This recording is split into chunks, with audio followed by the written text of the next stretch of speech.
ইল্লাল্লাহ লা ইলাহা ইল্লাল্লাহ লা ইলাহা ইল্লাল্লাহ। আসসালামু আলাইকুম ওয়া রাহমাতুল্লাহি ওয়া বারাকাতুহু। আলহামদুলিল্লাহ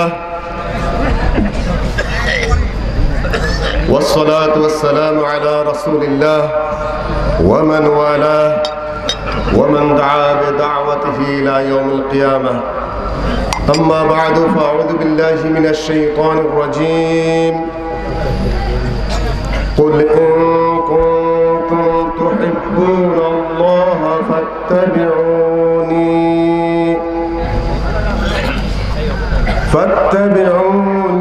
يحببكم الله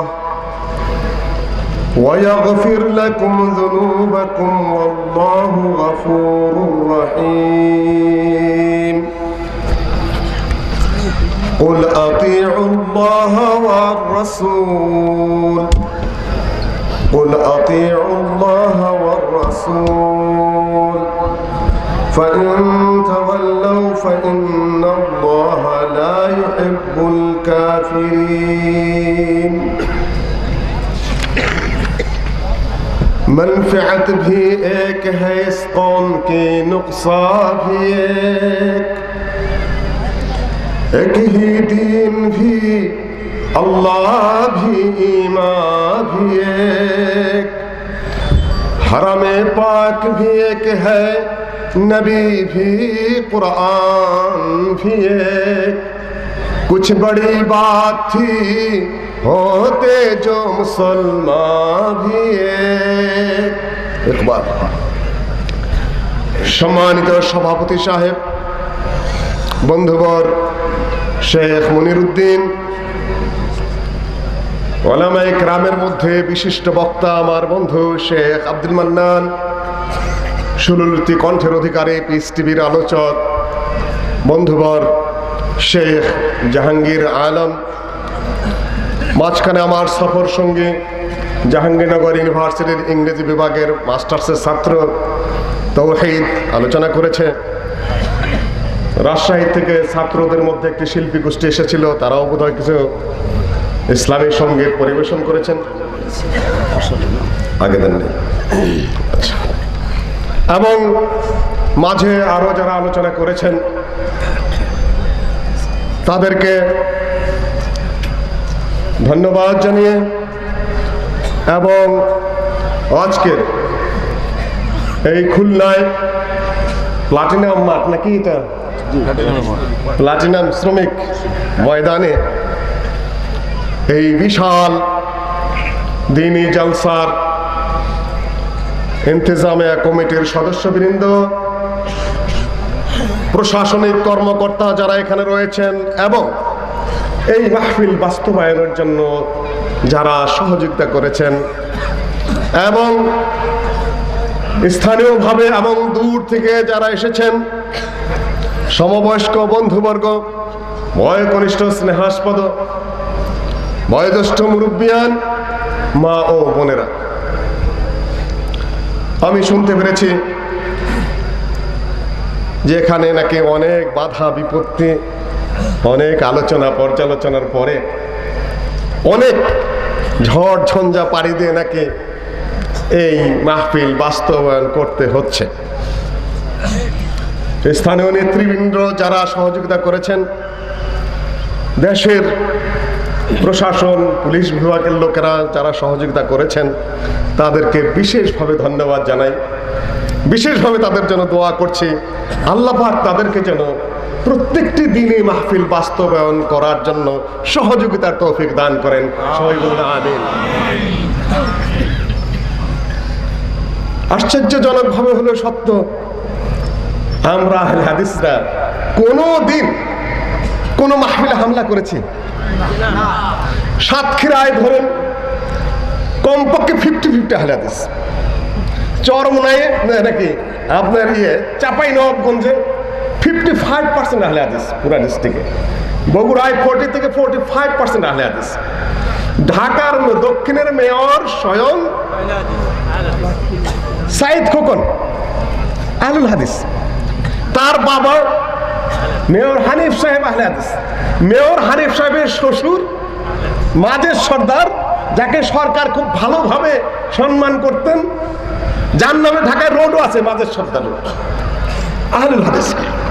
ঢাকার এমপি এক সাইডে গুলশানের এমপি রহমতুল্লাহ, তিনি আহলুল হাদিস।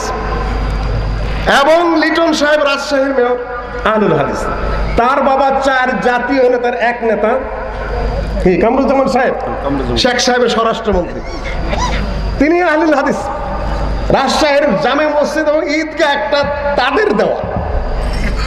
আরো কত চান শেখ সাহেব নিজে। এই যে তার বই নিয়ে এসেছে অসমাপ্ত আত্মজীবনী, পড়ে শোনাবো। তিনি সমর্থক ছিলেন এবং আহলে হাদিস আন্দোলনের দ্বারা প্রভাবিত ছিলেন। আমি সেটা পড়ে শোনাবো। পীর সাহেবদের ব্যাপারে তার দৃষ্টিভঙ্গি কি ছিল সেটা আমি পড়ে শোনাবো অসমাপ্ত আত্মজীবনের থেকে। শেখ সাহেব, জিয়াউর রহমান সাহেব, তার পিতৃকুল মাতৃকুল সবই আহলে হাদিস। যে দেখুন বগুড়ায় গাবতলী, বাগবাড়িতে, জিয়া বাড়িতে এখন যে দেখে আসেন আহলে হাদিসরা কবে কার মাহফিল আক্রমণ করেছে? আহলে হাদিসরা প্রশাসনিক ভাইরাই বলেন কার মাহফিলের বিরুদ্ধে কবে আপনাদের কাছে অভিযোগ করেছে। ওটা দূরের কথা, এমনকি ব্রিটিশ কালেও, ইংরেজদের শাসন আমলেও, তাদের শাসন আমলেও কোন ধর্মীয় অনুষ্ঠানের বিরুদ্ধে অভিযোগ করে বন্ধ করা যায় নাই। যার যার বক্তব্য শেষে দিবে, তোমরা বাধার সৃষ্টি করছো কেন? এমনকি ভারতে যখন ব্রিটিশ আমলে গরু জবাই করার বিরুদ্ধে ফতোয়া খুব জোরালো হয়ে গেল, মুসলমানরা পর্যন্ত গরু জবাই করা বন্ধ করে দিল। ভারতের হিন্দুরা সেই ব্রিটিশ আমলে বলল যে গরু জবাই করা বন্ধ করে দেওয়া হোক। ব্রিটিশ সরকার তখন বললেন যে একজন মুসলিমও যদি গরু জবাই করে তাহলেও আমরা গরু জবাইয়ের বিরুদ্ধে পার্লামেন্টে কোনো আইন পাস করতে পারবো না, যেহেতু একজন মুসলমান গরু জবাই করছে। ভারতে কোনো মুসলিম খুঁজে পাওয়া গেল না। তাদের সাথে তাল জোগানোর জন্যই হোক, ভুলে যাওয়ার জন্যই হোক, ইসলামী প্রেরণার অভাবেই হোক, একজন মাত্র আলেম, যিনি সৈয়দ নজির হোসেনের ছাত্র আব্দুল ওহাব দেহলভী, যার ছাত্র আমার দাদা স্বয়ং দিল্লিতে, তিনি প্রকাশ্যে গরু কোরবানি দিলেন দিল্লিতে। মুসলমানরা তার বিরুদ্ধে খেপল, রাস্তায় গরুটা ছেড়ে দিয়ে তাড়িয়ে দিল। ছাত্ররা গরুটা আবার ধরে নিয়ে আসলো, তিনি প্রকাশ্যে গরু জবাই করলেন। গরুর গোস্ত যখন নিয়ে আসতেছেন, ঘোড়া ছুটিয়ে দিল, গাড়ি পড়ে এলো, তারপরে গোস্তগুলা তারা সরিয়ে চিনিয়ে ফেলে দিল। কারা করেছিল? ইংরেজরাও না, হিন্দুরাও না, মুসলমান দালাল চামচা। তারপরেও যখন গরু জবাই হয়ে গেল, তখন গরু জবাই বন্ধ করার জন্য যত প্রকার আবেদন প্রত্যাখ্যান করে ব্রিটিশ সরকার বলল, দিল্লিতে মৌলভী আব্দুল ওহাব গরু কোরবানি দিয়েছে, গরু কোরবানির পক্ষে একজন মৌলভী হলেও পেয়েছে, আমরা গরু কোরবানি আমরা বন্ধ করতে পারবো না। ব্রিটিশ সরকার আর একজনকে যে উস্কানি দিয়ে দেবে, এরা এই সেই নানান কিছু, আর ইসলামী ফাংশন বন্ধ হবে। আশ্চর্য ব্যাপার, দেশে 3 কোটি আহলে হাদিস স্ট্যান্ডিং বসবাস করে। আপনারা এখানে মারামারি করবেন, চাঁপাইনবাবগঞ্জে গেলে আপনার কি হবে? 3 কোটি কয় যুগ স্যার। আচ্ছা যাই হোক, কমাই ধরি, আপনার সাতক্ষীরায় যদি খেপে আপনাদের কি হবে? বগুড়ায় যদি খেপে আপনাদের কি হবে? ঢাকা দক্ষিণে যদি যান আপনার কি হবে? এই সকল কেন? ইসলামকে আমাদেরকে এগুলা শিক্ষা দিয়েছে? প্রতিটি হাদিসের কিতাবে কিতাবুল আদব রয়েছে। ইমাম বুখারী স্বয়ং একটি কিতাব লিখেছেন, তার নাম আল আদাব আল মুফরাদ, আলাদা কিতাব রচনা করেছেন। বুখারী শরীফ খুলে দেখুন কিতাবুল আদাব রয়েছে, মুসলিম শরীফে কিতাবুল আদব রয়েছে, তার তিরমিজিতে কিতাবুল আদাব রয়েছে, বিভিন্ন কোথাও কোথাও কিতাবুল ইস্তিজান নামে রয়েছে। প্রত্যেকটি হাদিসের কিতাবে মুসলমানের আদব, আখলাক, সভ্যতা, ভদ্রতা, চরিত্র, আমল, আখলাক কি হবে, দৈনন্দিন চাল চলন কি হবে, এ নিয়ে আলাদা অধ্যায় রয়েছে। প্রথম কি সালাম দিয়ে শুরু করেছি না? আসসালামু আলাইকুম, জবাবটা ভালো করে দিন। অর্থ কি? আপনাদের উপর শান্তি বর্ষিত হোক। এটা শুধু এখানকার কালেমা নয়, এটা আকাশের কালেমা। কোরআনে একাধিক জায়গায় এসেছে সালাম দেওয়ার কথা। যেভাবে সালাম দিবে ওইভাবেই তার জবাব দিবে, কিংবা একটু ভালো করে দিবে। একজন শুধু আসসালামু আলাইকুম বলেছে, আল্লাহ নবী বলেন 10, আরেকজন বললো ওয়া রাহমাতুল্লাহ, আল্লাহ নবী বলেন 20, আরেকজন বললো ওয়া বারাকাতুহু, আল্লাহ নবী বলেন 30 নেকি হয়ে গেল। এটা মুসলমানের সম্বোধনের কালেমা। গুড মর্নিং, শুভ সকাল বললেন, বা শুভ সন্ধ্যা। মুসলমানদের মতো ফ্যাশন এসে গেছে, এখন আর সালাম টালাম দিতে চায় না, শুভ সন্ধ্যা। ফ্যাশন আর কি, স্টাইল। তুমি মুসলমানের সন্তান। হিন্দুরা তাদের টিভি থেকে যা বলে বলে।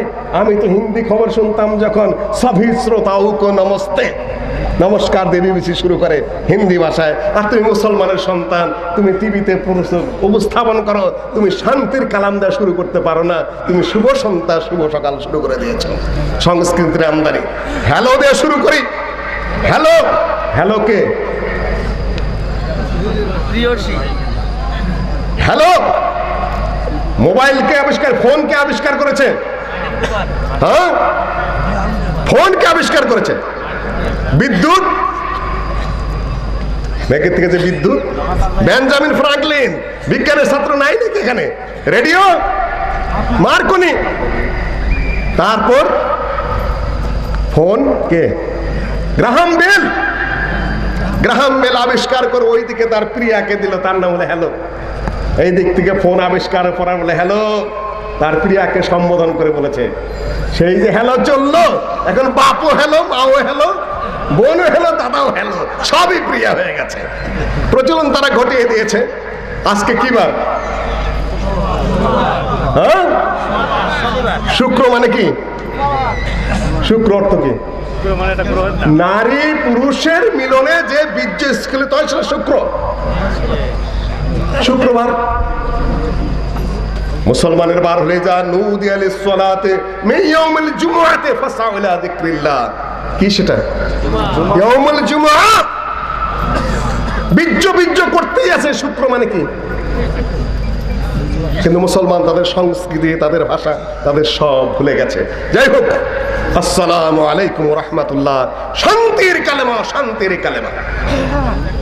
আল্লাহ নবী বলেছেন আফশুস সালাম ওয়া আতিমুত তাআম, তোমরা সালাম দাও, খানা খাও, আত্মীয় স্বজনের সাথে সুসম্পর্ক বজায় রাখো। রাত্রে যখন মানুষ ঘুমিয়ে থাকে তখন তোমরা তাহাজ্জুদের সালাত আদায় করো, শান্তির সাথে জান্নাতে চলে যাও। আল্লাহ নবী বলেছেন সিবাবুল মুসলিমি ফুসুক ওয়া কিতালুহু কুফর, মুসলমানকে গালি দেওয়া হলো ফাসিকি, গুনার কাজ, বাজে কাজ, অভদ্র কাজ, অসভ্য কাজ। ওয়া কিতালুহু কুফর, আর মুসলমান যদি মুসলমানের গায়ে হাত তোলে সেটা কি?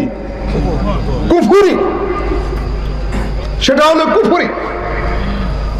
আর আল্লাহ নবী বলেছেন ইযা জাআকুম মিম্মান তারদাউনা দীনাহু ওয়া খুলুকাহু ফাযাওয়াজু, তোমাদের কাছে যদি কোনো পাত্র এমন আছে যার দিন ভালো, চরিত্র ভালো, তাদের কাছে তোমাদের কন্যাকে কি করো? বিয়ে দাও।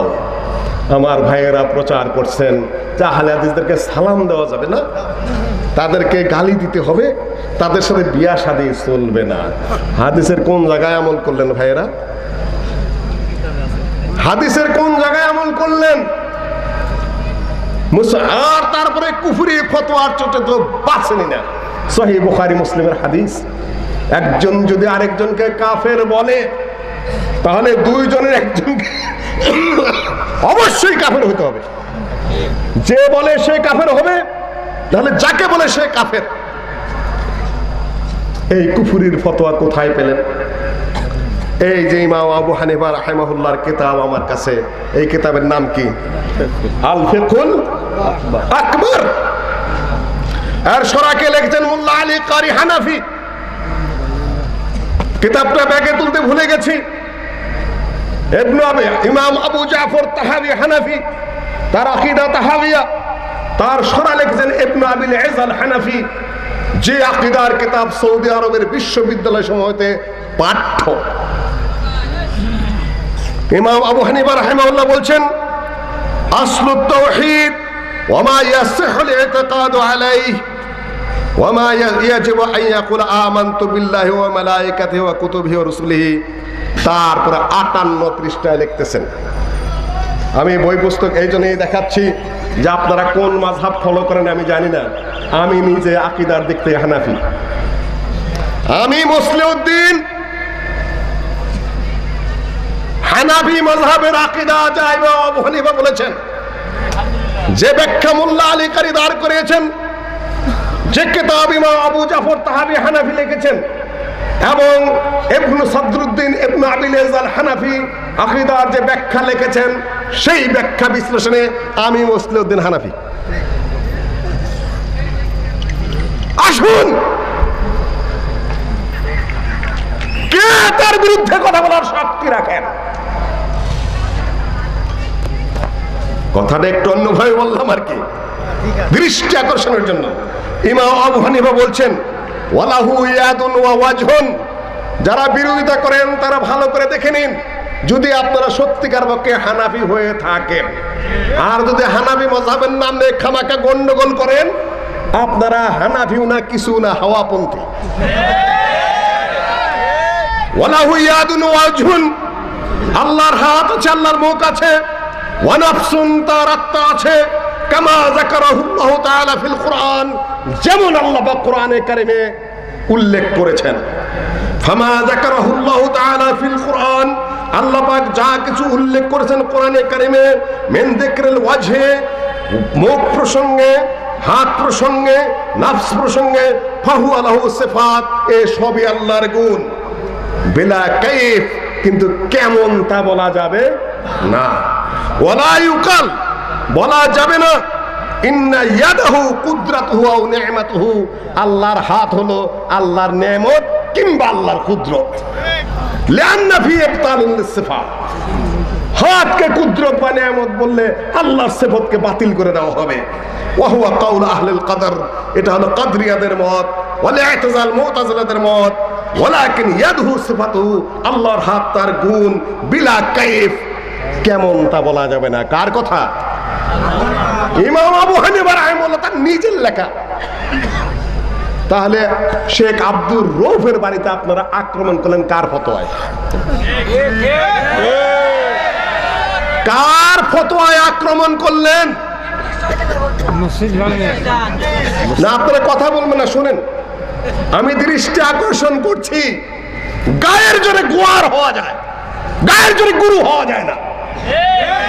গায়ের জোরে গোয়ার তুমি করা যায়, লাঠিয়ালি করা যায়, গায়ের জোরে উস্তাদ হওয়া যায় না। একটা কিতাব পড়লেন না, হেদায়াও পড়েন নাই, তার শরাফতুল কাদির কামাল ইবনে হুমামের কিতাব আপনি পড়েননি, দুররুল মুখতার পড়েননি, রাদ্দুল মুখতার পড়েননি, ইমাম আবু হানিফার আল ফাকুল আকবার পড়েননি, তার শরামুল্লাহ কারি আলী কারির লেখা পড়েননি, ইমাম আবু জাফর তাহাবির আকীদা তাহাবিয়া পড়েননি, সাদরুদ্দিন ইবনে আবুল ইজ আল হানাফির আকীদার সরাজেরা সৌদি আরবের সকল ইউনিভার্সিটিতে পাঠ্য, সেটাও আপনারা পড়েননি। এমনকি কানজুল উসুল, যেটা ইমাম বাজতাবির তার প্রথম খণ্ড আকীদার উপরে, সেটাও আপনারা পড়েননি। কিতাবের নামটাও ঠিক মতো বলতে পারেন না, বলেন বুজদুবি। বুজদুবি আর বুজদুবি কি? মৌলানা আবুল কালাম আজাদ ভারতের কংগ্রেসের প্রেসিডেন্ট ছিলেন, শিক্ষামন্ত্রীও ছিলেন, সেই যুগের কথা। উনি বলতেছেন যে ভারতের আলেমেরা মিলা আমার কাছে দরখাস্ত দিল যে ইমাম বুজদুবি কা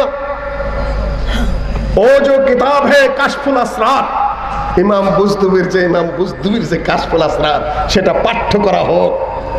আলেমরা এসে, যেহেতু উনি শিক্ষামন্ত্রী তখন, ভারতের আলেমরা এইভাবে লিখে দিলেন যে ইমাম বুজদুবির কাশফুল আসরার পাঠ্য করা হোক। আলেমরা সামনে বসার পরে আমি বললাম, হায় আফসোস, रोए जमीन पर इमाम बुज़्दबी का काशफुल असरार नामी कोई किताब नहीं है। আফসোস, আপনারা ভারতের এত বড় বড় মৌলবীরা মিলা সিলেবাস কমিটি বানিয়ে এমন একটা কিতাব পাঠ্য করতে বলছেন, ইমাম বুজদুবির কাশফুল আসরার নামে এই পৃথিবীতে কোনো কিতাব নেই। সব আলেমরা মিলে দাবি করলেন। হ্যাঁ, আব্দুল আজিজ বুখারী ইমাম বাজদাবির কানজুল উসুলের সরা, তার নাম কাশফুল আসরার, সেটা লিখেছেন আব্দুল আজিজ বুখারী। কিতাবের লেখককে আর সরার লেখককে তার পার্থক্য আপনারা বোঝেন না, আর আপনার আলেমদের পক্ষ থেকে সিলেবাস কমিটি বানায় নিয়ে আসছেন। বিদ্যার দুর্দশা তো এই জন্য বলছি, গায়ের জোরে গোয়ার্তমি করা যায়, লাঠিয়ালি করা যায়, কাফের ফতোয়া দেওয়া যায়, ফাসেক ফতোয়া দেওয়া যায়, বিয়া চলে না, সালাম চলে না। আরে না না করতে তো জীবন শেষ করলেন, লেখাপড়া করবেন কবে? ঠিকই আছে, লেখাপড়া কবে করবেন? ইসলাম কি মারামারির ধর্ম নাকি? না। ইসলাম কি গুতাগুতির দিন নাকি? ইসলাম কি কাফের ফতোয়া দেওয়ার দিন নাকি? ইসলাম তো অশান্তি সৃষ্টির দিন নাকি? অসম্ভব এক পরিস্থিতির সৃষ্টির দিকে নিয়ে যাচ্ছেন এই শান্তির দেশটাকে। আমরা বলি আসসালামু আলাইকুম। তারপরে ইমাম আবু হানিফা লিখেছেন, অমুকের পেছনে সালাত আদায় হয় না। আপনারা এই কিতাবটা একটু পড়ুন, ছোট্ট কিতাব। ইমাম আবু হানিফার কথাগুলো একত্রে জড়ো করলে 6 পৃষ্ঠার উপরে হয় না। মোল্লা আলী কারি সরা লিখেছেন, আসসালাতু খালফা কুল্লি বাররিন ওয়া ফাজির। এটা হানাফি মাযহাবের সুনির্ধারিত ফতোয়া। নেককার হোক বা গুনাহগার হোক, তার পিছনে সে যদি আহলুল কিবলা হয়, তার পিছনে সালাত আদায় করা জায়েজ। কোন ফতোয়া যদি দিতে পারেন, এর বিরুদ্ধে দেন, কোন কিতাব থেকে দিবেন? আপনারা বানিয়েছেন ফতোয়া, এগুলা অথেন্টিক কোন কিতাব পত্র এগুলা নেই, মৌলিক কোন গ্রন্থাদিতে এগুলা নেই। অমকের কাছে এটা কোথায় পেলেন যে অমকের পিছনে সালাত হবে না, আহলে হাদিসের পিছনে সালাত আদায় করা না জায়েজ? আহলে হাদিসে এমন কি শিরক করেছে, এমন কি বেদাত করেছে, এমন কি হাদিসের বিরুদ্ধে কাজ করেছে, এমন কি আহলে হাদিসের এমন কোন মাসালা আছে যেটা 4 ইমামের কোনো এক ইমামের সাথে না মিলেছে? আপনারা শেখ ফাজানির নামে কিছু কথাবার্তা তাকে বসিয়ে রেখে বোধহয় বলেছেন। বঙ্গবন্ধু শেখ ফাজানি, ফাথি আল ফাজানি, তিনি এসেছিলেন ঢাকায় 9 ফেব্রুয়ারি। যায় দিনের রেকর্ড, এখানে নাকি শেখ ফাজানিকে সামনে নিয়ে আপনারা অনেক কথাই বলেছেন। এমন যে পরিচয় তার দিয়েছেন, সেটা হলো ডক্টর শেখ ফাথি বিন মোহাম্মদ বশির আল ফাজানি। তিনি হলেন মক্কা শরীফের সম্মানিত ইমাম ও খতিব। আর বিজ্ঞাপনে নাকি দিয়েছেন যে সেখানকার ইমামদের তিনি পরিচালক। খুব ভালো কথা, আমি খুশির খবর। সৌদি আরবের মক্কা শরীফের ইমামদের যিনি পরিচালক, তিনি রফুল এদেন করেন কি করেন না? যিনি আমিন বলেন না, যিনি রফুল এদেন করেন না, যিনি ইমামের পিছনে ফাতিহা পড়েন না, তিনি সৌদি আরবের মক্কার ইমাম শব্দের ডাইরেক্টর বানাবে তারা? একটু বোধ শুদ্ধ পালতে হবে। মক্কা শরীফের ইমামদের যে ডাইরেক্টর, তাহলে তার নির্দেশে ইমাম সাহেব আমিন বলে নাকি? তিনি নির্দেশ না দিলে কেউ আমিন বলতে পারবে? রফুল এদেন করতে পারবে? ইমামের পিছনে সূরা ফাতিহা পড়তে পারবে?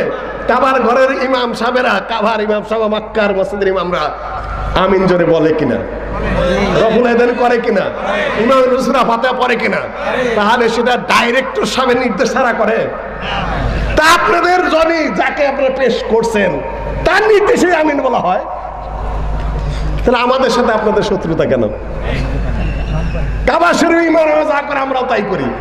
তাদের ডাইরেক্টর সাহেব যদি আপনাদের এত প্রিয় হয়, তা আমরা আপনাদের শত্রু হলাম কিভাবে? বুঝাইতে পারছি আমি? নাম্বার 1। নাম্বার 2, গত সপ্তাহের আগের সপ্তাহে, বসেন মুসলমান আসলে ভাই আলহামদুলিল্লাহ, তিনি যদি ডাইরেক্টর হয়ে থাকেন আলহামদুলিল্লাহ। আরো কথা আছে, ইন্টারনেটে বহুভাবে সার্চ দিয়েছি আমরা, এই শেখ ফাথি ফাজানি নামে কোন ইমাম সাহেব মক্কার আশপাশে খুঁজে পাওয়া যায় না। নাম্বার 3, গত সপ্তাহের আগের সপ্তাহে আপনার কি করে কয়, নবোদয় হাউজিং এ ঢাকার বেরিবাদের পশ্চিমে একটা নতুন মসজিদ হয়েছে, কয়েকতলা মাদ্রাসা, মসজিদ, এতিমখানা সব হবে। মক্কার যে তানঈম মসজিদটা, যেটাকে ওমরা মসজিদে বলা হয়, আয়েশা মসজিদে বলা হয়। যারা হজে গেছেন তারা সবাই জানেন, তাই না? সেখানে যে কয়েকটা বাড়তি উমরা করেন, যেটা শরীয়তে জায়েজ না। ঘটনা ছিল আয়েশা রাদিয়াল্লাহু তাআলা আনহা হজে গেলেন, তাওয়াফের সময় আগেই তার ঋতু এসে গেল।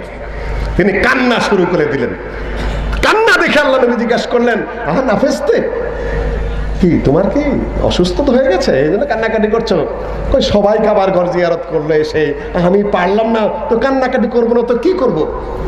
আল্লাহ নবী বললেন, হাদা কাতাবাল্লাহু আলা বানাতে আদম, এই ঋতু হওয়াটা, হায়েজ হওয়াটা আল্লাহ পাক আদমের কন্যা সন্তানের জন্য নির্ধারণ করে দিয়েছেন, এজন্য কান্নাকাটি করো না।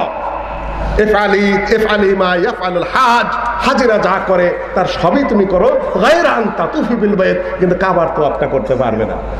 যখন হজ শেষ হয়ে গেল, ওনার আশা পুরা করার জন্য নবী সাল্লাল্লাহু আলাইহি ওয়াসাল্লাম বললেন, আমি চলে গেলাম, তোমার ভাই আব্দুর রহমান সহোদর ভাই তাকে রেখে গেলাম, তার সাথে হারামের বাইরে তানিম থেকে এসে তারপর একটা উমরা তুমি করে নাও। এখন পুরুষের হায়েজ হয়, তাহলে আপনারা কেন হজে যাইয়া বারবার ওই আয়েশার মসজিদ থেকে বারবার উমরা করেন? আপনাদের কারণটা কি? কারণ তো ছিল ওইটা, একাধিক আজান দেন আয়েশা। উসমান রাদিয়াল্লাহু তাআলার যুগে মাইক ছিল না, অনেক দূরের থেকে মানুষকে স্বাগত জানার একটা আজান দিতেন জাওরায়। এখন সে কারণ নাই, মাইক আছে, তারপর দ্বিতীয় দুই আজান চলতেই আছে, ঘরের মধ্যে দুই আজান, ওটা তো হয়তো বহু দূরে টিলার উপরে জাওরায় চলছে, ঠেকাবে কে? যাই হোক, আমি বলছি সেই মসজিদের ইমাম সাহেব আসলেন, তার নাম আতেফ, ডক্টর শেখ আতেফ। তিনি মক্কার যতগুলো মসজিদ আছে সব মসজিদে তিনি শরিয়া বিভাগের ডাইরেক্টর এবং মক্কার দাওয়া বিভাগের ডাইরেক্টর, তিনি ডক্টর আতেফ। তার সাথে একত্রে খাইলাম, কথাবার্তা হলো। তাকেও জিজ্ঞাসা করলাম যে ফাতি ফাজানি ডক্টর এমন কেউ চিনেন নাকি মক্কার কোন মসজিদের ইমাম? কয় না না, চিনে কেনি বললাম। আচ্ছা, এই খবর আমরা অনুবাদ করেছি সৌদি দূতাবাসে চাকর হিসাবে, একজন অনুবাদক হিসাবে সেখানে চাকরি করি। অ্যাম্বাসেডর পর্যন্ত আমরা খোঁজ নিয়ে চেষ্টা করেছি যে এইরকম কেউ আছে নাকি। মিথ্যা কথা, মিথ্যাটা শেষ আছে। আপনারা কেন? আলহামদুলিল্লাহ, সত্য হলেও কোনো আফসোস নেই আমাদের। তবে তিনি একজন ডক্টর মানুষ, তিনি ভালো কথা বলেছেন। তিনি শেষে বলেছেন, টুঙ্গি ওই মাদ্রাসা গহরডাঙ্গা সদর সবের মাদ্রাসা, আমরা তাকে সম্মান করি, শ্রদ্ধা করি। বড় আলেম ছিলেন, দিনদার পরহেজগার লোক ছিলেন বলে জানি। মাযহাবী দ্বিমত তো আছেই, থাকবে, ওটা অন্য বিষয়। কিন্তু একজন বড় আলেম যে ছিলেন, পরিচিত মানুষ ছিলেন, শেখ সাহেব তার এই বইয়ের মধ্যে লিখেছেন, তিনিও কয়েকবার তার সাথে দেখা করেছেন, আলেমদের সম্মান করেছেন। আচ্ছা, যাই হোক, মত বিনিময় অনুষ্ঠানে তিনি ভেদাভেদ ভুলে ঐক্যবদ্ধভাবে পথ চলার প্রতি গুরুত্ব আরোপ করেন। যায় যায় দিন 13/2/2016 পত্রিকায় দেখেন, আপনাদের ফাতি ফাজানি নিজেই বলেছেন যে আপনারা ভেদাভেদ ভুলে ঐক্যবদ্ধভাবে পথ চলার প্রতি গুরুত্ব দিন। কার কথা? তিনি আপনাদেরকে ঐক্যবদ্ধভাবে চলার মতে ভুলার জন্য কইলেন, আর তাকে সামনে না আপনারা কি করলেন? মারামারি করার জন্য তিনি পরামর্শ দিয়ে গেছেন, তার ভাষণে আছে। যাই হোক, আমি মনে করি এটা ভালো দিক। উনি যদি আজকে কেন থাকতেন, আমরাও দাওয়াত করতাম। আলহামদুলিল্লাহ, আলহামদুলিল্লাহ। একজন সম্মানিত ডক্টর শেখ, যে মুজাহাবের হোক না কেন, তাকে আমি কেন সম্মান করতে পারবো না? তাকে আমি কেন শ্রদ্ধা করতে পারবো না? তার বক্তব্য সে দিবে, আমরা শুনবো, তার সাথে কোনো আলোচনা থাকলে আমরা করব। সমস্যাটা কোন জায়গায়? আমরা কি আমার বাপ দাদার কথা বলতে এসেছি এখানে?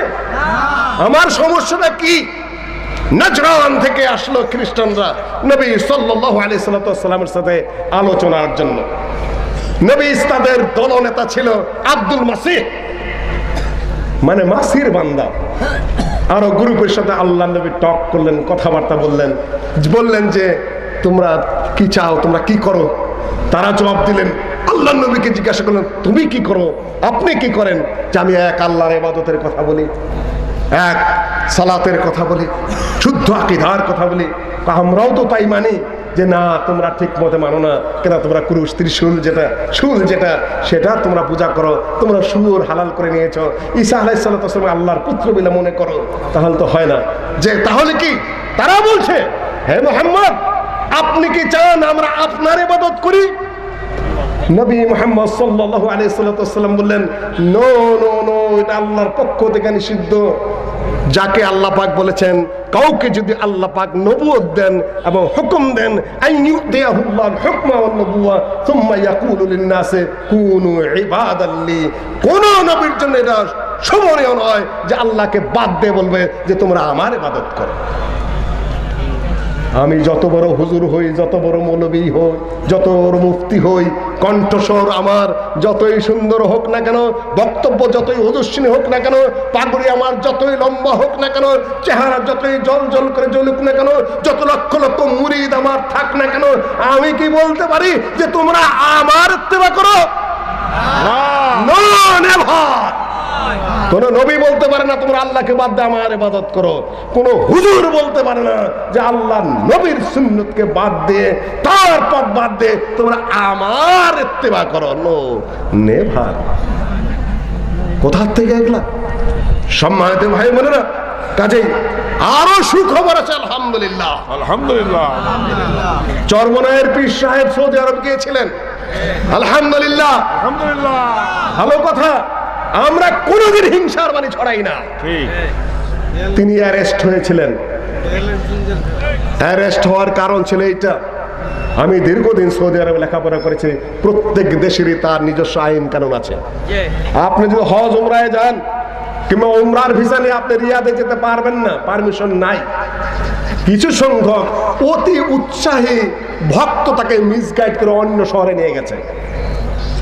অন্য শহরে নিয়ে যাওয়ার তাকে বক্তৃতা করেছেন, সেখানে পারমিশন লাগে বক্তৃতা করতে, এখানেও যেরকম লাগে। বাহিরের একটা লোক, এক জায়গার ভিসা আছে, আরেক জায়গায় তাকে নিয়ে যাওয়া হয়েছে, তাকে কোনো ধরনের ইনফরমেশন না করে সেখানে বক্তৃতা করানো হয়েছে। পুলিশ সন্দেহ করেছে এই লোক কোথার থেকে আসলো, চেক করে দেখা গেল যে ভিসাটা মক্কার জন্য চলে এসেছে আরেক ডিস্ট্রিক্টে। আইন সঙ্গত হয়ে তাকে আটকানো হয়েছিল। আপনারা পত্র থেকে ছড়িয়ে দিলেন, আহলে হাদিসরা ষড়যন্ত্র করে তাকে অ্যারেস্ট করিয়েছে। সৌদি আরবের মতো এত বড় একটা রাষ্ট্র, সেখানে কোন আহলে হাদিস যে তাকে অ্যারেস্ট করবে বললেই তারা অ্যারেস্ট করবে নাকি? কতগুলো মিসগাইড করেছেন অতি উৎসাহিত হয়ে, আর বদনামটা মাঠে ছড়াই দিলেন অন্যরকম ভাবে। দীর্ঘদিন কয়েক মাস আটকে রাখা, তাকে ছেড়ে দিয়েছেন। পরে সৌদি সরকার চিন্তা করেছেন লোকটা তো যাই হোক দেশে একটা পরিচিত মানুষ, তাকে অপদস্থ হয়ে গেলেন নাকি, রয়্যাল গেস্ট করে বাদশার তার নিজস্ব মেহমান করে শ্বসন মানে তাকে উমরা করিয়ে দিয়েছেন। পরবর্তীতে যে উনি হয়তো অপদস্থ বোধ করে থাকেন, তাকে আমার সম্মান করা কর্তব্য, নিয়ে যেয়ে তাকে রাষ্ট্রীয় মেহমান করে তাকে বেশ কিছুদিন রেখে তাকে উমরা করে দিয়ে ফেরত দিয়েছেন। এমনকি গত যে সম্মেলন হয়ে গেল চরমনায়ে, সৌদি আরবের মন্ত্রণালয়ের দুই একজন মেহমান তাদের মাহফিলেও গিয়েছে। দেশ শুদ্ধ আমাদের লোকেরা প্রতিবাদ, সৌদি এমবেসিতে খালি চিঠি যাচ্ছে তো যাচ্ছে। আমরা জানি চরমনাই বাতিল, আমরা জানি চরমনাই শিরকের সাথে জড়িত, আমরা জানি বেদাতের সাথে জড়িত। সৌদি মেহমান সেখানে গেল কেন? আসতেছে তো আসতেইছে। কিন্তু আমি মনে করি এটা ভালো দিক, ভুল বুঝাবুঝির অবসান হয়, মানুষ কাছাকাছি আছে, কথাবার্তা বলা যায়। যিনি এত শত্রুতা, তাকে যখন দাওয়াত দিয়েছে সৌদি সরকার, রয়্যাল গেস্ট করে তিনি গিয়েছেন, দাওয়াত কবুল করেছেন, সেখানে তিনি সালাত আদায় করেছেন। তাদের পিছনে সালাত আদায় না হয় তাহলে তিনি কার পিছনে সালাত আদায় করে আসলেন? সম্মানিত ভাই বোনেরা, সারা পৃথিবীর উদার হতে হবে, মহৎ হতে হবে, তবে আলোচনার দরজা খোলা রাখতে হবে।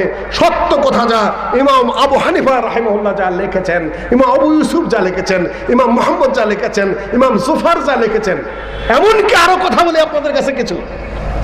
ইমাম আবু ইউসুফ, ইমাম মুহাম্মদ রাহিমাহুল্লাহ হানাফি মাযহাবের মাসআলাগুলোকে প্রাথমিকভাবে যিনি লিখেছেন তিনি হলেন ইমাম মুহাম্মদ রাহিমাহুল্লাহ, মুহাম্মদ বিন হাসান আশ-শাইবানি। উটের বোঝা হয়ে গেছিল তার লেখা। ইমাম আবু ইউসুফ, ইমাম আবু হানিফা রাহিমাহুল্লাহর প্রধান ছাত্র তিনি ছিলেন রাষ্ট্রের চিফ জাস্টিস। তারপরে ইমাম মুহাম্মদ চিফ জাস্টিস, তারপরে ইমাম আবু হানিফার তৃতীয় ছাত্র ইমাম জুফার চিফ জাস্টিস। কার ছাত্র তারা? ইমাম আবু হানিফার ছাত্র। আর এখনকার চিফ জাস্টিস কোন ইমামের ছাত্র? আমি আর বলতে চাই না, কেননা অন্য মামলায় পড়ে যাব, আদায় করলে কাদায় বোঝে। তিনজনই চিফ জাস্টিস পুরা মুসলিম বিশ্বের। রাষ্ট্র তখন ছোট নয়। ইমাম আবু হানিফার কাছে লেখাপড়া করার পরে ইমাম মুহাম্মদ রাহিমাহুল্লাহ ইমাম মালিকের কাছে মদিনায় গিয়ে হাদিস পড়েছেন। ইমাম আবু হানিফা বলেছেন নাকি আমার কাছে পড়ে আছে, আমার মালিকের কাছে হাদিস পড়তে হবে নাকি? মুয়াত্তা ইমাম মালিক আমি জিজ্ঞাসা করি, কিছু এলমে আলোচনা করতে হবে। যেহেতু ভাইয়েরা আমি আগেই বলেছি গায়ের জোরে গোয়ার হওয়া যায়, গুরু হওয়া যায় না। লাইঠালির নাম ইসলাম নয়।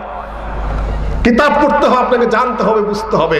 থাকলে কিছু ভিতরে আপনি কোরআন হাদিস নিয়ে আসুন, দলিল প্রমাণ নিয়ে আসুন, ইতিহাস নিয়ে আসুন।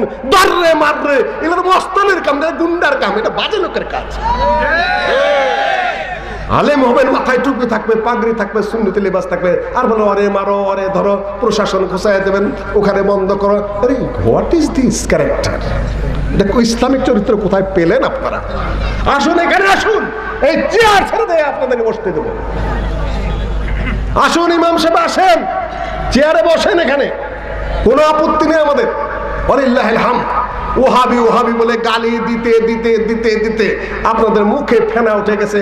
আলহামদুলিল্লাহ, ওহাবি দেশের ডক্টর ফাথি এসে আপনাদের অতিথি হয়ে গেছেন এবং চরমনায়ের পিসাব ওহাবিদের রয়্যাল গেস্ট হিসেবে আমন্ত্রণ গ্রহণ করে এসেছেন। অপবিত্রত হয়ে গেছেন নাকি? এখন আর বাকি কি আছে? আলহামদুলিল্লাহ। আমি একটু কথার কথা বললাম, ইশারা দিলাম মাত্র, ভুলে যান। আজকে সারা বিশ্বের মুসলমানরা এক হতে চলেছে। বাংলাদেশ সরকারকে আমি ধন্যবাদ দেব। খ্রিস্টান জগৎ এক, ইহুদি জগৎ এক, অমুসলিম জগৎ এক। সেখানে সৌদি আরবের নেতৃত্বে 34টি সুন্নি ইসলামিক রাষ্ট্র মিলে মুসলিম মিলিটারি অ্যালায়েন্স করা হয়েছে। সেখানে বাংলাদেশ শরীক হয়েছে, যোগ দিয়েছে। আলহামদুলিল্লাহ। আমরা চাই বাংলাদেশ এতটাই শক্তিশালী হোক, পাকিস্তানে যদি পারমাণবিক বোমা থাকে, ভারতের যদি থাকে, আমেরিকার যদি থাকে, আমার দেশে থাকবে না কেন? আপনারা পারমাণবিক শক্তি অর্জন করুন, জাতিসংঘে ভিটো দেওয়ার পাওয়ার অর্জন করুন, দেশ ঐক্যবদ্ধভাবে এগিয়ে যান। ভিতরে ভিতরে গেলে খুশরামি আর খাইজলামি করার কোনো দরকার আছে? আল্লামা ইকবাল বলেছেন, দীনে কাফের ফিকর ও তাদবীর ও জিহাদ, দীনে মোল্লা ফি সাবিলিল্লাহ ফাসাদ। কাফেরের জীবন হলো, তাদের কাজ হলো চিন্তা করা, গবেষণা করা, শক্তি অর্জন করা, প্রভাব বিস্তার করা। আর দিনের মোল্লার কাম হলো খালি ঘুরে ঘুরে ফসাদ সৃষ্টি করা। ঘুরবে ঘুরবার ফসাদ করার, ফালতু কথা ছড়াবে, মানুষের মধ্যে হিংসা বিদ্বেষ ছড়াবে। এই মনির ভাই আগে খালি ভাস করতো, এই দুইটা চলে গেছে, খালি বাহাস করে। তাই আমি বললাম ভাই খালি বাহাস করেন না, ওয়াজও করেন। এই যে এখন কিছু কিছু ওয়াজ করা ধরছে আর কি, আলহামদুলিল্লাহ, মানুষ উপকৃত হচ্ছে। আমি বললাম খালি বাহাস করেন না, ওয়াজও করেন, মানুষকে ইসলামের কথা সুন্দরভাবে একটু দাওয়াত করেন। আমি বলছি যে মুসলিম বিশ্ব ঐক্যের দিকে এগিয়ে যাচ্ছে এবং চরম বাম যারা যারা ইসলামিক ঐক্য, ইসলামিক শক্তিকে পছন্দ করে না, বহু সেমিনার, বহু টকশো করেছে। কেন যাবে মুসলমানের সাথে মুসলমান মিশতে? তারপরে বাংলাদেশ সরকার এতটুকু তাদের সাথে মিশেছে। 34টি ইসলামিক সুন্নি রাষ্ট্রের যে মিলিটারি অ্যালায়েন্স হয়েছে সেখানে যোগ দিয়েছে। এই জন্য ভালো কাজের জন্য আমরা অবশ্যই ধন্যবাদ দেব সরকারকে। অবশ্যই। যদি ইসলাম বিরোধী কিছু করেন তাহলে আমাদের সঙ্গত কারণে আখিরাতের দিকে চেয়ে আমাদের তার প্রতিবাদও করতে হবে। ভালো কাজ করেছেন, আলহামদুলিল্লাহ, এটাকে স্বীকৃতি দেয়। এখন কি করবেন? ওহাবিদের সাথে সৌদি আরবের নেতৃত্বে লিড তো দিচ্ছে সৌদি আরব, তার সেখানে বাংলাদেশ অংশগ্রহণ করেছে এবং সেজন্য ইনশাআল্লাহ আমরা অনেক সুযোগ সুবিধা পাবো আশা করি। প্রায় 30 লক্ষ বাংলাদেশি শ্রমিক সেখানে কাজ করে। যদি তাদেরকে খেপিয়ে দেন আর এই লোকগুলো যদি চলে আসতে কখনো বাধ্য হয়, বাংলাদেশ অর্থনীতিভাবে মারাত্মক ক্ষতিগ্রস্ত হবে। এটা তো আমাদের বুঝতে হবে। খালি এক দেশ দেশ তো ওয়াজ করলে হবে না, আমাদের রাষ্ট্র নিয়ে, দেশ নিয়ে, জাতি নিয়ে উন্নত চিন্তা ভাবনা করতে হবে। ওহাবি কি? আপনারা বলছেন এরা ইহুদিদের দালাল, এরা খ্রিস্টানদের দালাল, এরা এই সেই। ওহাবি আন্দোলন প্রসঙ্গে কিছু জানেন? আসলে পড়েছেন 2-4টা বই পুস্তক পড়ে দেখুন। পাটনা বিশ্ববিদ্যালয়ের প্রফেসর কেয়ামউদ্দিন আহমদের Wahabi movement in India, Chowdhury Golam Rasul মেহেরের মুজাহিদ আন্দোলনের ইতিবৃত্ত 7 খণ্ডে ইসলামী ফাউন্ডেশন দিয়ে তর্জমা হয়েছে, সেটা পড়ে দেখুন। রোদে কাউসার পড়ে দেখুন, তারপর জাওরাকুল ইমান পড়ে দেখুন, তারপরে তাজকিরায়ে সাদেকা উর্দুতে লেখা পড়ে দেখুন, তারপর জাফর তানেশ্বরীর কালা পানির ইতিহাস পড়ে দেখুন, আন্দামানের বন্দীদের ইতিহাস আপনারা পড়ে দেখুন, আপনারা পড়ে দেখুন সিরাতুস সৈয়দ আহমদ, আপনারা পড়ে দেখুন লাইফ অফ সৈয়দ আহমদ মহিউদ্দিনের লেখা, তারপরে সৈয়দ নদভীর লেখা বই পুস্তকগুলো আপনারা পড়ে দেখুন। আপনারা পড়ে দেখুন বিচারপতি একজন আছেন ছিলেন মওদুদ, তার লেখা ওয়াহাবি আন্দোলন আপনারা পড়ে দেখুন। আপনারা পড়ে দেখুন ডক্টর গালেবের আহলে আন্দোলনের ইতিহাসের থিসিস পড়ে দেখুন। ঢাকা বিশ্ববিদ্যালয়ের আইন বিভাগের ডিন ছিলেন ডক্টর ইরশাদুল বারী এবং ওপেন ইউনিভার্সিটির ভাইস চ্যান্সেলর, তার লেখা থিসিস পড়ে দেখুন। ওয়াহাবি ট্রায়াল সেটা পড়ে দেখুন। প্রফেসর ডক্টর আব্দুল বারী যিনি রাজশাহী বিশ্ববিদ্যালয়ের ভিসি ছিলেন, গ্র্যান্টস কমিশনের চেয়ারম্যান ছিলেন, তার থিসিস পড়ে দেখুন। Contemporary Wahhabi movement in India পড়ে দেখুন। আমিও সামান্য গবেষণা করেছি সৌদি আরবে যখন এমফিল থিসিস করেছি তখন। আরো কত কত বই চান, একটা যে 50টা বইয়ের নাম বলতে বলুন, আমি বলতে পারি। কিছুই পড়লেন না, কিছুই জানলেন না, আর বললেন না ইংরেজদের দল, ইংরেজদেরকে অতিষ্ঠ করে ফেলেছিল এই তথাকথিত আপনাদের মহানন্দিত এবং নিন্দিত ওয়াহাবিরা। না হলে এদের স্বাধীনই হতো না। দেখুন শেখ মুজিবুর রহমান সাহেব কি বলছেন তার অসমাপ্ত আত্মজীবনীর আপনি 22 এবং 23 পৃষ্ঠা পড়ে দেখুন। সিপাহী বিদ্রোহ এবং ওহাবি আন্দোলনের ইতিহাস আমার জানা ছিল, মাঝখানে আর বিস্তারিত বললাম না। কেমন করে ব্রিটিশ রাজ মুসলমানদের কাছ থেকে ক্ষমতা কেড়ে নিয়েছিল, কি করে রাতারাতি মুসলমানদের সর্বশান্ত করে হিন্দুদের সাহায্য করেছিল, মুসলমানদের ব্যবসা বাণিজ্য সিপাহীর চাকরি থেকে কিভাবে বিতাড়িত হলো, মুসলমানদের স্থান হিন্দুদের দ্বারা পূরণ করতে শুরু করেছিল ইংরেজরা, কেন মুসলমানরা কিছুদিন পূর্বেও দেশ শাসন করেছে তাই ইংরেজকে গ্রহণ করতে পারে নাই, সুযোগ পেলে বিদ্রোহ করত। ওয়াহাবি আন্দোলন কি করে শুরু হয়েছিল, হাজার হাজার বাঙালি মুজাহিদরা ওয়াহাবি আন্দোলন কি করে শুরু করেছিল, হাজার হাজার বাঙালি মুজাহিদরা কার বিরুদ্ধে? ইংরেজদের বিরুদ্ধে। সেই ওয়াহাবিরা কারা? আরেকটু আগে বলতেছি, বাংলাদেশ থেকে সমস্ত বর্ষ পায়ে হেঁটে সীমান্ত প্রদেশে যে জিহাদের শরিক হয়েছিল, তিতুমিরের জিহাদ, হাজী শরীয়তুল্লাহ ফারাইজি আন্দোলন সম্বন্ধে আলোচনা করেই আমি পাকিস্তান আন্দোলনের ইতিহাস বলতাম। ওহাবি কারা? আহলে হাদিসরা। শেখ সাহেব যার দ্বারা প্রভাবিত, ওহাবি আন্দোলনের দেশে না হতো, ইংরেজ বিতরণের যুদ্ধ যদি আহলে না করতো, শেখ সাহেব হয়তো ইতিহাসে খুঁজে পেতেন না, স্বাধীনতার প্রেরণা পেতেন না, ওই যে বক্তব্য বুক ফোলা ভাষণ সেটা তিনি খুঁজেই পেতেন না। তিনি নিজে স্বীকার করেছেন, লেখাপড়া কিচ্ছু করেন না। আর আমি এখানে নাকি বলা হয়েছে পীর সাহেবদের বিরুদ্ধে কিচ্ছু বলবেন না, আমি কিছুই বলবো না। শেখ সাহেবের একটা লাইন খেলে আমি শুনে দেব। আপনি পড়ুন অসমাপ্ত আত্মজীবনীর 47 এবং 48 নম্বর পৃষ্ঠা। আমাদের বাঙালির মধ্যে দুইটা দিক আছে, একটা হলো আমরা মুসলমান, আর একটা আমরা বাঙালি।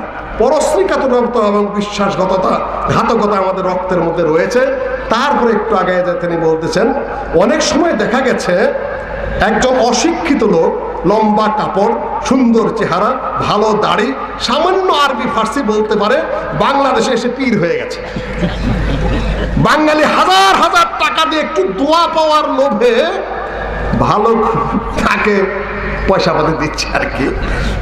ভালো করে খবর নিয়ে দেখলে দেখা যাবে এই লোকটা কলকাতার কোনো ফলের দোকানের কর্মচারী অথবা ডাকাতি বা খুনের মামলার আসামি।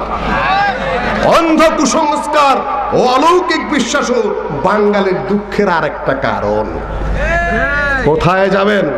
একদিকে শেখ সাহেবকে যদি ধরেন, আরেকদিকে জিয়ার বংশী আহলে হাদিস, আপনারা যাবেন কোন দিকে?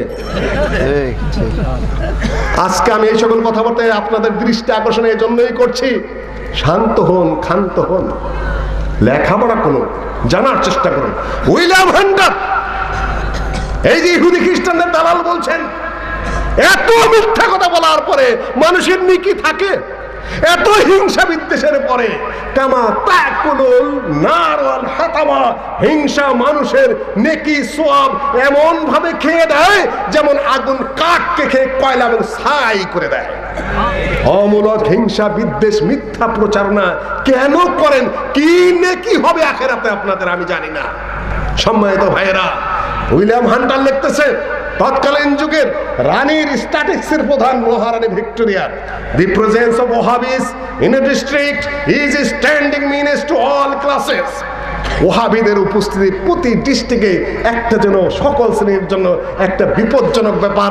আরো লিখতেছে যে রাজশাহী চাঁপাবনগঞ্জ এলাকায় রফি মোল্লারা এবং তার শীর্ষ সাংবাদিকরা ৮০,০০০ সৈন্যের সমাবেশ করেছে ইংরেজদের বিরুদ্ধে। আল্লামা আব্দুল্লাহ আল কাফি তার আহলে হাদিস পরিচিতির মধ্যে লিখেছেন হান্টার হলো একটা ধূর্ত লেখক, না হলে তখনকার যুগের ৮০,০০০ সৈন্য পাবে কোথায়? ৮,০০০ হইতে পারে।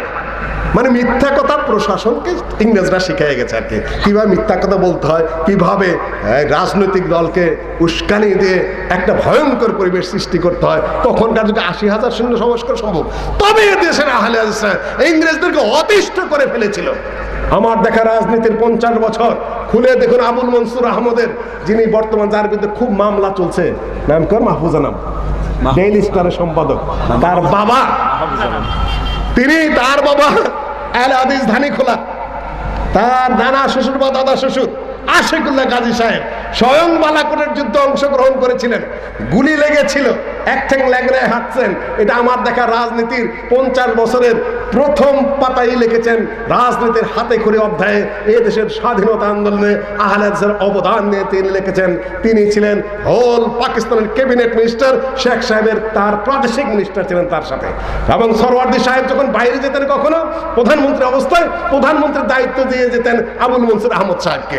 তার দেখা আমার দেখা রাজনীতির ৫০ বছরের ফার্স্ট চ্যাপ্টারে আহলে হাদিস আন্দোলন নিয়ে এই দেশের স্বাধীনতা সার্বভৌমত্বের আন্দোলনে আহলে হাদিসের অবদান, খ্রিস্টানদের বিরুদ্ধে, শিখদের বিরুদ্ধে, হিন্দুদের বিরুদ্ধে, আজাদির পক্ষে, মুসলমানদের মুক্তির পক্ষে।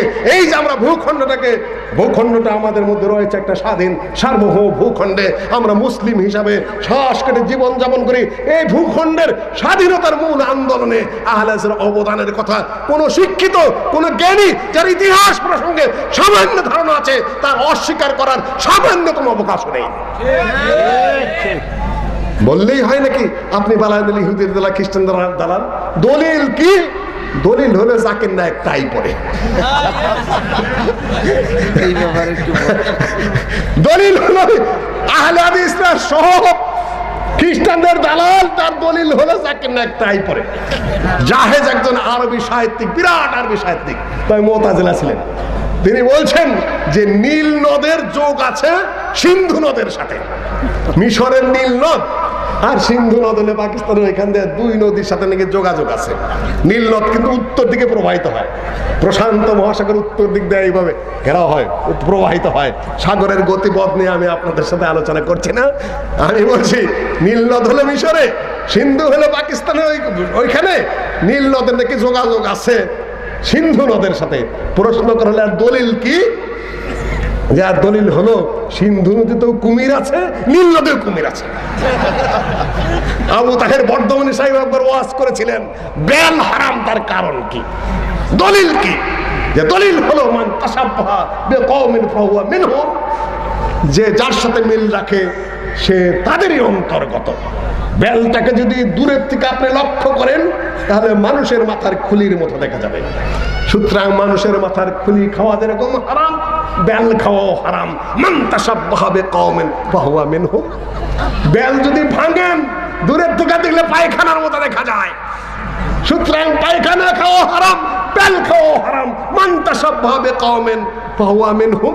বেলের যে আঠাটা একটার বীজের মতো, ওটা খাওয়া হারাম, বেল খাওয়া হারাম। দলিল পরিষ্কার, মান তাসাব্বাহা বিকওমিন ফাহুয়া মিনহুম। ডক্টর জাকির নায়েক তাই পরে। সুতরাং সারা পৃথিবীর সকল আহলে হাদিস খ্রিস্টানদের দালাল। ভাই, পোশাক পরিচ্ছদ প্রসঙ্গে আপনাদের কোনো জ্ঞান আছে? আমার তো পাঞ্জাবির বিরুদ্ধে তো কিছু বলতেছেন না। প অক্ষর আরবিতে আছে, আরবেরা প উচ্চারণ করতে পারে, পি আছে। পাঞ্জাবি কিভাবে আরবি পোশাক হবে? এটা শিখদের পোশাক, পাঞ্জাবের পোশাক। সব হুজুররা পাঞ্জাবি পড়তেছেন, তারা শিখ হলেন না, হিন্দু হলেন না, আর জাকির নায়েক শার্ট প্যান্ট পরে খ্রিস্টান হয়ে গেল। আর আহলুল কিতাব যাদের মেয়ে বিয়ে করা জায়েজ আছে, শিখদের মেয়ে বিয়ে করা জায়েজ আছে, মুশরিকের মেয়ে বিয়ে করা জায়েজ আছে, খ্রিস্টানের মেয়ে বিয়ে করা জায়েজ আছে। আপনারা মুশরিকদের পোশাক পরতেছেন মুসলিউদ্দিন, এখানে মুসলিউদ্দিনে কিছুই বলতেছেন না। আর এই টুপি ইসলামিক টুপি, এটা সাদা কাপড় দেয় কংগ্রেসি টুপি, জওহরলাল নেহরুর মাথার টুপি হুজুররা পরেন। কই, এই জন্য তো কাউকে হিন্দু কইতেছেন না। আর doctor Zakir Naik shirt pant পরে, উনি খ্রিস্টানদের দালাল। বুদ্ধি কত, জ্ঞান কত ভাইও। যে দেশের যে পোশাক, মাত্র কয়েকটা জিনিস নিষিদ্ধ পোশাক।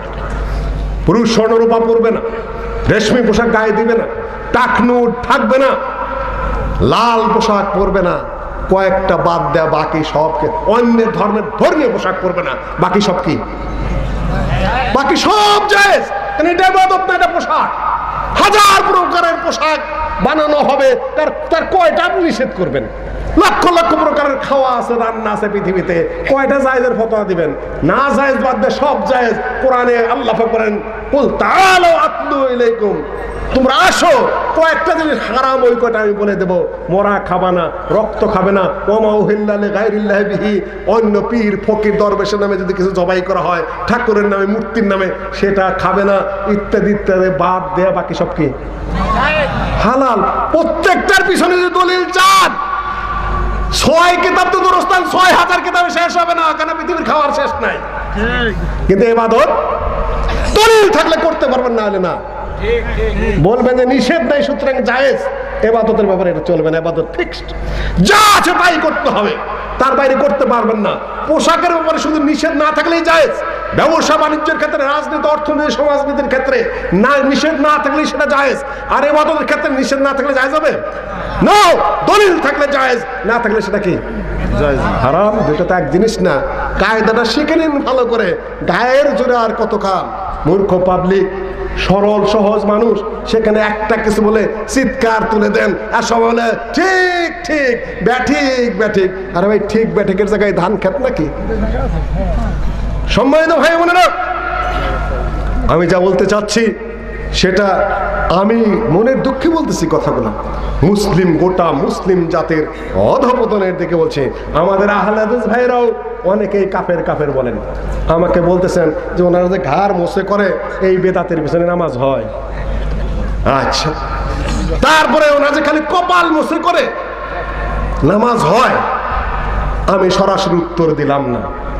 আমি বললাম, দেখুন, ইমাম আবু হানিফা রাহিমাহুল্লাহ ফুরাত নদীর তীরে একবার ওযু করছিলেন, এত সুন্দর করে হাত ধুইতেছিলেন, 3 বার করে ভালো করে পুরা মাথা এইভাবে মুছে করলেন। মুছে করার পরে তারপর সালাত আদায় করলেন। একজনে বললেন, হে ইমাম, আপনার তো ফতোয়া আছে শুধু কপালে 4 আঙ্গুল মোছে করলেই কি হয়ে যায়? মুছে হয়ে যায়। একবার ধুইলে ওযু হয়ে যায়, 3 বার এত সুন্দর করে ধুইলেন কেন? আর পুরা মাথা যে মুছে করলেন? দেখো, একটা হলো ফতোয়া, আর একটা হলো কি তাকওয়া। একবার ধুলে চলে, কিন্তু ওটা তাকওয়া না। কপাল বললো মোছে করা আমার ফতোয়া আছে, কিন্তু এটা সুন্নতের উপর আমল হলো না, এটা কোন রকম জায়েজের উপর হলো। পুরা মাথা মোছে করা সকল মাযহাবেই সুন্নাত। কাজে ফতোয়ার একটা অংশ নিয়ে যদি আমরা মহা চিৎকার করে শুনে দেই, তাহলে মানুষের সন্দেহ করতে ওরে আহলে হাদিস শুধু ছোটখাটো মাসালা নিয়ে খালি গুতাগুতি করে। উত্তর দেওয়ার পদ্ধতি আছে। সে পদ্ধতি উদউ ইলা সাবিলি রাব্বিকা বিল হিকমাতি ওয়াল মাউইযাতিল হাসানা ওয়াজাদিলহুম বিল্লাতি হিয়া আহসান। আল্লাহর পথে আহ্বান জানাবে হিকমতের সাথে, বিদ্যামত্তার সাথে, বুদ্ধিমত্তার সাথে, সুন্দর আলোচনার মাধ্যমে তোমরা মানুষকে আহ্বান করবে। রাজায় স্বপ্ন দেখলে একবার যে তার সব দাঁত পড়ে গেছে। সব জ্যোতিষী যারা আছে, যারা জ্ঞানী গুণী গোপাল ভার্মার্কা যারা আছে, সবাইকে ডেকে বললেন, আমি যে স্বপ্নে দেখলাম আমার সব দাঁত পড়ে গেল, এর অর্থ কি?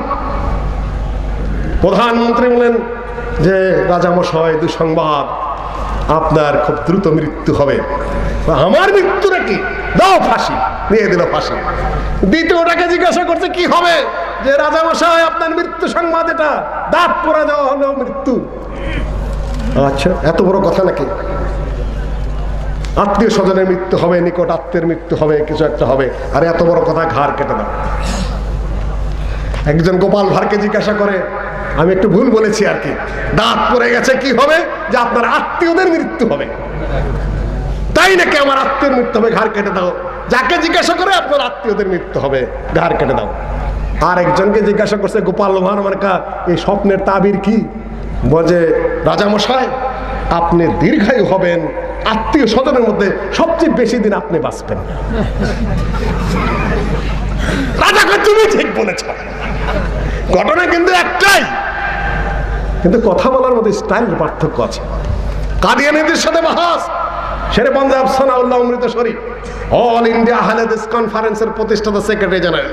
আজকের যে জাকির নায়েক, উনি একাই জাকির নায়েক না, তার আগে সানাউল্লাহ অমৃতসরী খ্রিস্টানদের সাথে বাহাস করেছেন, আরিয়াদের সাথে বাহাস করেছেন, হিন্দুদের সাথে বাহাস করেছেন, কাদিয়ানীদের সাথে বাহাস করে করে পরাজিত করেছেন। আহমদ দিদাত খ্রিস্টানদের বিরুদ্ধে বহুত ভাষণ দিয়েছেন, তারপরে তিনি অনেক কিছু পেয়েছেন। হঠাৎ করে একজন কিছু হয়ে যায় না, আগের লাগে। কাদিয়ানীদের সাথে বাহাস, হানাফিরা এখন বাহাসে পরাজিত হয়, এখন বাধ্য হয়ে ডাকতে হলো কাকে? সানাউল্লাহ অমৃতসরীকে, যে তিনি বাহাসে খুব এক্সপার্ট, শেখ আব্দুর রউফ সাহেবের মতো। উনি বললেন যে আমি বাহাস করবো, তোমরা তো খালি আমাকে কাফের ফতোয়া দাও। এখন ওরা যদি বইলা বসে যে কাফেরের সাথে আমি বাহাস করবো না, না না তুই ভালো মুসলমান, তো ঠিক আর মাইনা তো নিলেন। তখন গোলাম মোহাম্মদ কাদিয়ানী বলতেছে, তাকে প্রশ্ন করতেছে সানাউল্লাহ অমৃতসরী সাহেব, যে শোনো, তুমি যে নবী তার প্রমাণ কি? ও বলছে যে কোরআন প্রমাণ আছে কোরআনে কারিমের মধ্যে, ইয়াতি মিন বাদ ইসমুহু আহমদ। ঈসা আলাইহিস সালাতু ওয়াস সালাম বলে গেছেন যে আমার পরে যে নবী তার নাম আহমদ, আমার নাম আহমদ, সুতরাং আমি নবী। বলে উনি বলছেন তুমি তো কথা ঠিক বললে না, তোমার নাম তো গোলাম আহমদ, আহমদের গোলাম, তোমার নাম তো আহমদ না। বলছে যে গোলাম আহমদের গোলাম বাদ দাও, কি থাকে? যে আহমদ থাকে। বলছে আমার নাম কি? বলো। যে আপনার নাম সানাউল্লাহ। তাহলে সানাউল্লাহর সানা বাদ দাও, কি থাকে? আল্লাহ থাকে। তাহলে আমি আল্লাহ বলতেছি, আমি তোকে নবুয়তি দিইনি। নাউযুবিল্লাহ মিন যালিক। বিচক্ষণতা, বাহাসের বিচক্ষণতা। উদউ ইলা সাবিলি রাব্বিকা বিল হিকমাতি ওয়াল মাউইযাতিল হাসানা ওয়া জাদিলহুম বিল্লাতি হিয়া আহসান। উত্তম পন্থায় মানুষকে ডাকতে হবে। সম্মানিত ভাইরা, আমার 11:15 বেজে গেছে, হয়তো আপনাদের দূর দূরান্তরে যেতে হবে। আমি সকলের জন্য যে দৃষ্টিটা আকর্ষণ করব, ওয়াতাসিমু বিহাবলিল্লাহি জামিআ ওয়ালা তাফাররাকু। তোমরা আল্লাহর রশিকে ঐক্যবদ্ধভাবে সকলে একত্রিত হয়ে ধরো, তোমরা বিশৃঙ্খল হয়ে যেও না, দ্বিধা বিভক্ত হয়ে যেও না। তালা তানাযাউ ফাতাফশালু ওয়া তাযহাবা রিহুকুম। তোমরা পরস্পর ঝগড়া দ্বন্দ্ব করো না, তাহলে তোমাদের টিউবের থেকে বাতাস বেরিয়ে যাবে, তোমরা দুর্বল হয়ে পড়বে। সম্মানিত ভাই বোনেরা, আমি সকল মত, সকল দল, সকল পথকে বলবো, আসুন আমরা কোরআন এবং হাদিসের আলোকে একতাবদ্ধ হই। আসুন আমরা গীবত বন্ধ করি। আসুন আমরা সহিহ কোরআন এবং সহিহ হাদিসের আলোকে ঐক্যবদ্ধ হই, তাহলে আমাদের শক্তি ফিরে আসবে। আল্লাহ ওয়াহদাহু লা শারীকা লাহু আমাদের তৌফিক দান করুন। আসসালামু আলাইকুম ওয়া রাহমাতুল্লাহি ওয়া বারাকাতুহু। বিসমিল্লাহির রহমানির রহিম।